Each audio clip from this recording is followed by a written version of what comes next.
ஆண்டவர் உங்களை பார்த்து சொல்லுகிறார், மகனே, நீ உன்னுடைய சூழ்நிலை நிஜம்தான், நீ கஷ்டப்படுறது உண்மைதான், நீ உபத்திரப்படுறது உண்மைதான், நீ வேதனைப்படுறதுலாம் உண்மைதான். ஆனாலும் இதெல்லாம் மாற்றுகிறவர் நான் ஒருவர் இருக்கிறேன். அதனால நீ மன ரம்யமா இருக்கிறேன் என்று சொல். யார் கேட்டாலும் உன்னுடைய குறைவாய் அவர்களோடு சொல்லாது, என்கிட்ட சொல்லு. நீ மன ரம்யமா இருக்கிறேன் என்று சொல். கர்த்தருக்குள்ள நான் ஆண்டவருடைய கிருபையால நல்லா இருக்கேன் பிரதர் என்று சொல்லுங்கள். அப்படி சொல்லும் பொழுது என்ன நடக்கிறது? அப்போ எந்த சூழ்நிலையிலும் நீங்கள் வாழ கற்றுக்கொள்வீர்கள். எந்த சூழ்நிலையிலும் நீங்கள் தாழ்ந்திருக்கவும் கற்றுக்கொள்வீர்கள். பட்டினியாக இருந்தாலும் என்ன, குறைவுபட்டாலும் என்ன, சம்பூர்ணமான பரிபூர்ண ஆசீர்வாதங்கள் இருந்தாலும் என்ன, கர்த்தர் என்னோடு இருக்கிறார். எந்த சூழ்நிலையில் நான் வாழ்வேன்.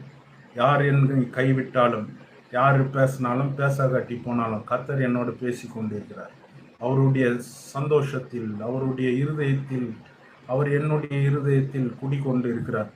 நான் எந்த சூழ்நிலையிலும் ஆண்டவருடைய சமாதானத்தோடு வாழ்வேன் என்ற இப்படிப்பட்ட நிலைமையில் நீங்கள் இருக்கும் பொழுது நான் சொல்லுகிறேன், பிரியமானவர்களே, உங்கள் கையில் காசு இருந்தாலும் இல்லைனாலும், உங்கள்கிட்ட யாரும் பேசலைனாலும், உங்கள் முகத்தில் எப்போதும் எப்படி இருக்கும்னா சமாதானம் இருக்கும். உங்கள் முகம் எப்படி இருக்கும்னா சந்தோஷமாக இருக்கும். உங்களை பார்க்கிறவர்கள் கையெழுத்து கும்பிடுவார்கள். காரணம் என்னன்னா, தேவனுடைய பிரசன்னம் உங்கள் மேலே அதிக அளவில் இருக்கும்.